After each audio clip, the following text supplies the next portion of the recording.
A biblical perspective on life, culture and current events. This is 2020 on Vision.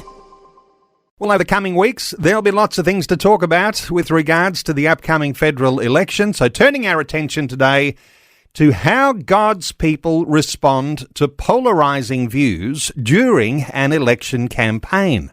Stephen McAlpine, the award-winning Christian author, pastor and national consultant for churches and Christian schools, back with us. Let's talk about this topic we want to talk about today and, how God's people respond to polarising views during an election campaign. The fact that we're Christians doesn't mean we all think the same, does it? Apparently not. It's interesting, isn't it, when you read Romans 13 at the start of the chapter. It says, let every person be subject to the governing authorities. And you go, well, what does that mean? And how does that mean? Okay, when we think of the two sides, we're talking ALP, Liberal National Coalition, some people are even venturing to say it's a little bit like a uni party. And, they're trying to make themselves look different. Different alternatives to vote for. Others are actually painting this as actually they're both very, very socialist-minded. What are your thoughts here? I mean, we want to think differently. Getting a right impression about how the parties look might be an important place to start. Yeah, I think one of the things you'll find in modern politics on the ALP and the Liberal Party is they both many of the people who run for the parties come from a political background. They don't come from a setting where they've gone through work jobs or roles, though that's less true of the Liberal National Party, but many of them come from political backgrounds. And so that sort of evens out what they think about the world, whether they're left or right. And you get this sort of common feature about social matters that seems to be coalescing across both parties, I think. When we think of the things that people vote for, and you'll be familiar with the fact on this program, we talk about social values, maybe even more than economic values. We've got a real balance these days, I think, but, we tend to want to focus on those things nobody else is talking about. Social values, protecting vulnerable people and defending our freedoms, even what is a woman, those sorts of things are the sorts of things we talk about, but the ordinary person, if they're not connected to church, they're probably more concerned about cost of living and electricity prices and whether there's a house with a roof over their head and health and well-being. We do think about these things in different ways. Yeah, we do. And one of the things is I think as Christians, we think about these things in terms of moral and spiritual categories.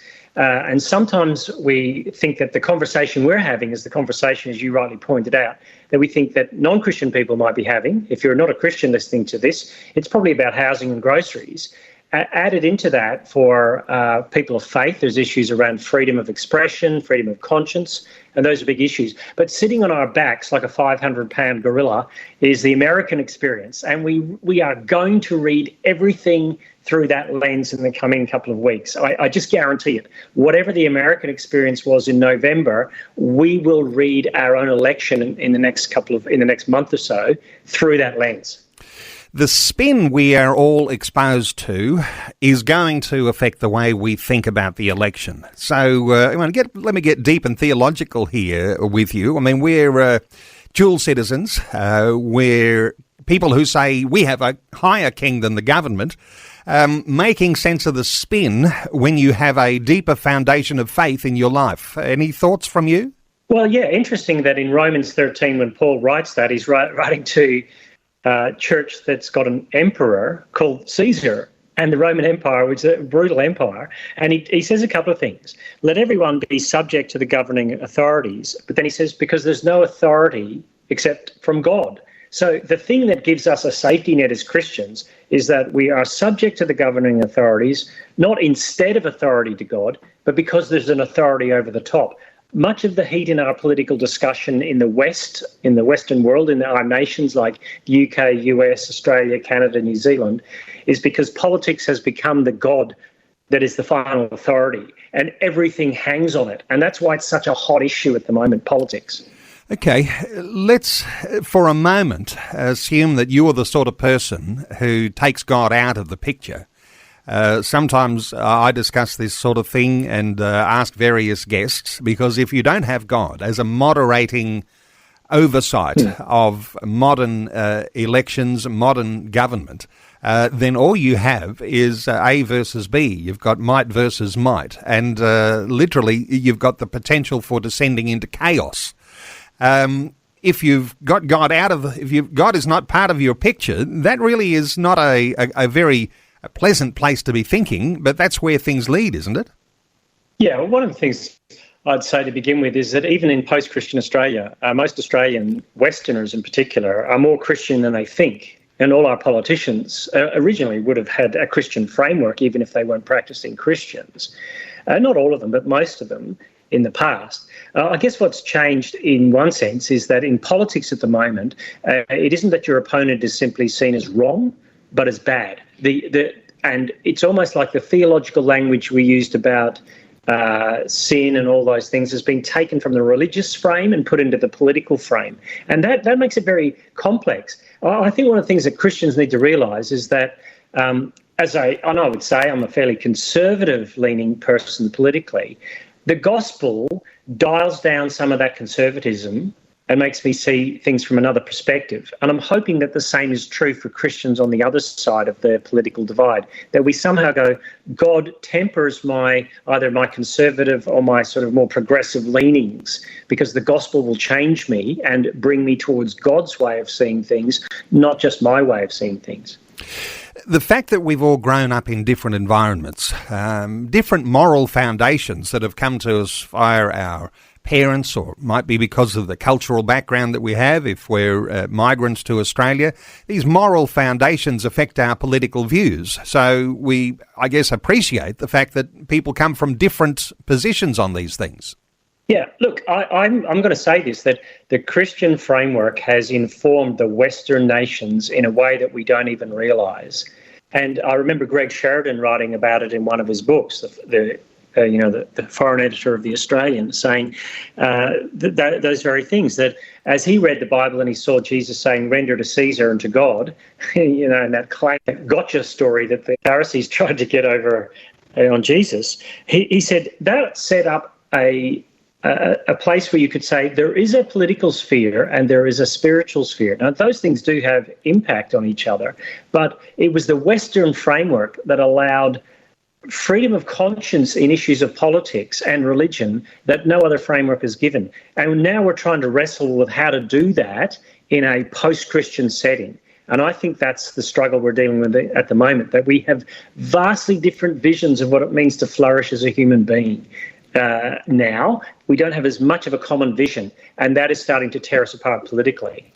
Okay, recovering the common vision, that might be an important thing we think of. And sometimes we think, well, whose job is that? And then all of a sudden we realise that as Christian believers, that might be actually part of our job. Because if we thought that even this hangover from earlier days, the fact that we have this cultural Christianity in Australia, and that usually keeps us in a harmonious state, we might appreciate that for the future, there's going to be need for Christians to be the moderating factor in that. And if things start to have a downturn towards violence and just polarisation, somehow or other, we've got to be able to be in the mix to be able to engage respectfully.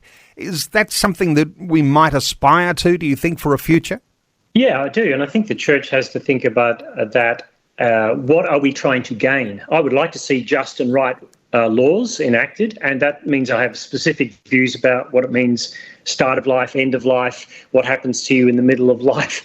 All those questions come up in politics now, not just housing and grocery costs. And so what we need to say is, can we live alongside people who we have deep differences with? And how does the church showcase that you can have people coming among you who hold different perspectives? Now, I've got a good Christian friend who's a great evangelist and a great pastor who has a very different perspective to me on the whole Gaza-Israel situation, primarily because he's from the Middle East and he's from Lebanon.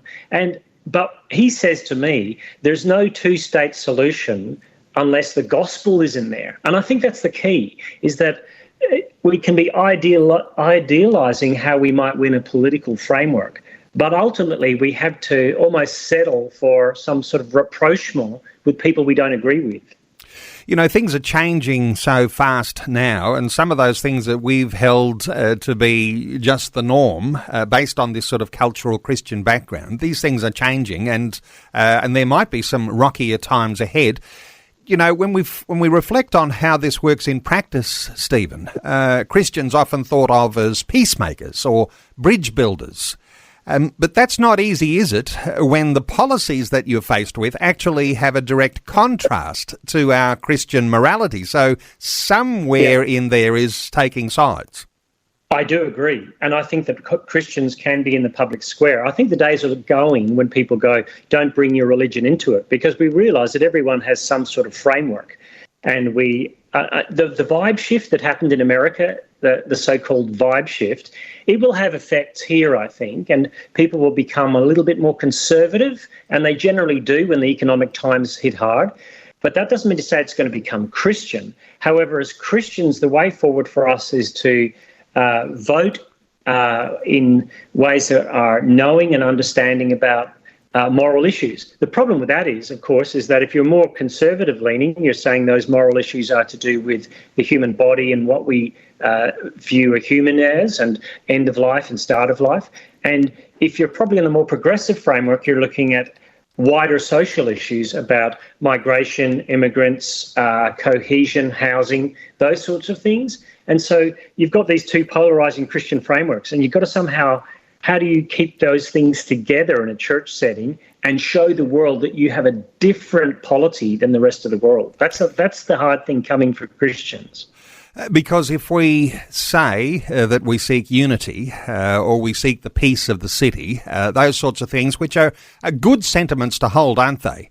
And these bigger issues that are developing, while we're wondering what is a woman, that ultimately leads to what is a human. And, we might have spoken about some of those sorts of things in the past. So all of these debates around sexuality and gender and what's happening with the freedoms that evaporate when you start to move in that direction, actually working towards unity is not as easy as it actually looks.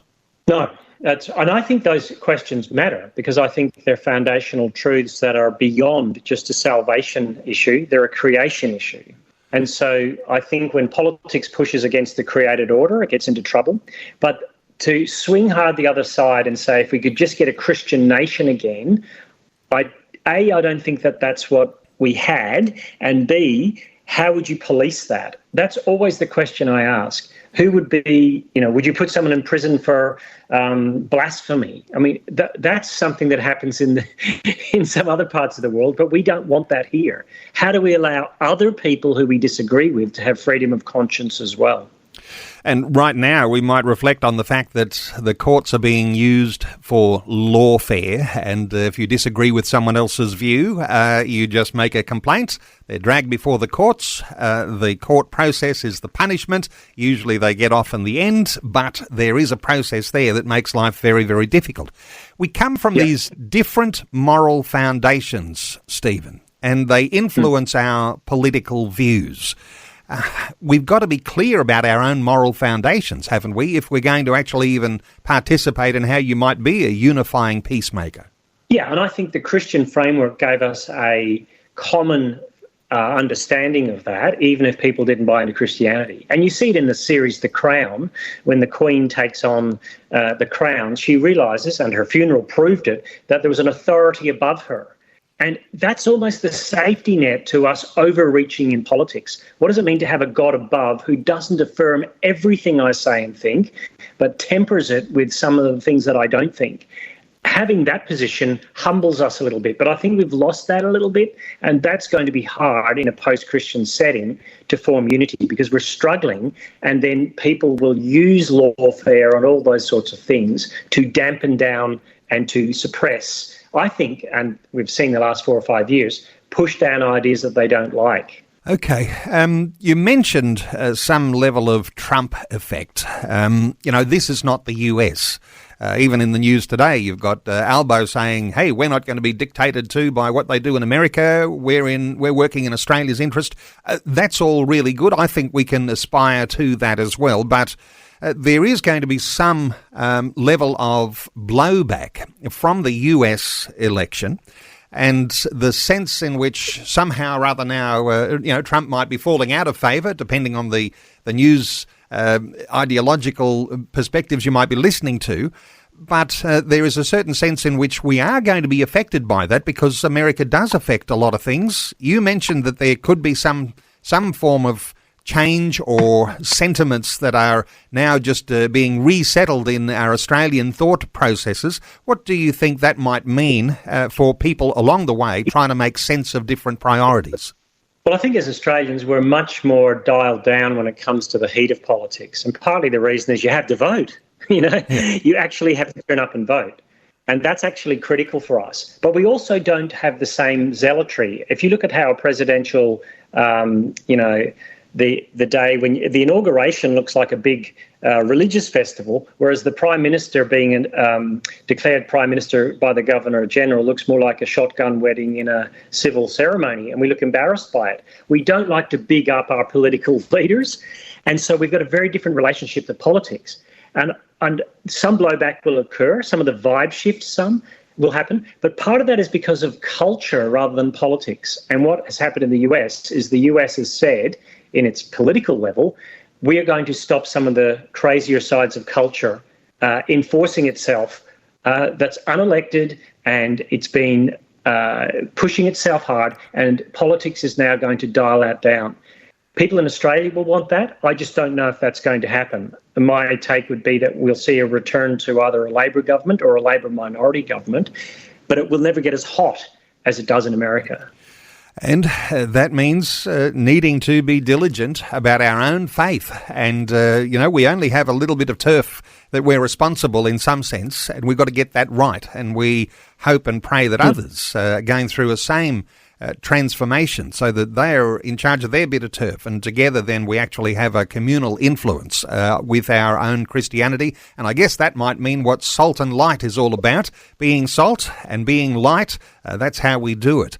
Hey, Stephen McAlpine, award-winning Christian author, pastor and national consultant for churches and Christian schools. Now, there's a couple of books that Steve's written I'll draw your attention to today, because you might want to just get a hold of some of these. The sorts of things we're talking about, very powerful. Well, Steve's written a couple of books, one called Being the Bad Guys, How to Live for Jesus in a World That Says You Shouldn't, and another one called Future Proof, How to Live for Jesus in a Culture That Keeps on Changing. You might want to get a hold of those, available at all those best online booksellers, and maybe even through Steve's website, stephenmcalpine.com, stephenmcalpine.com. Steve, thanks so much for another great update today on 2020. We live in interesting times, Neil. It's good to chat. Thanks for taking time to listen to this audio on demand from Vision Christian Media. To find out more about us, go to vision.org.au.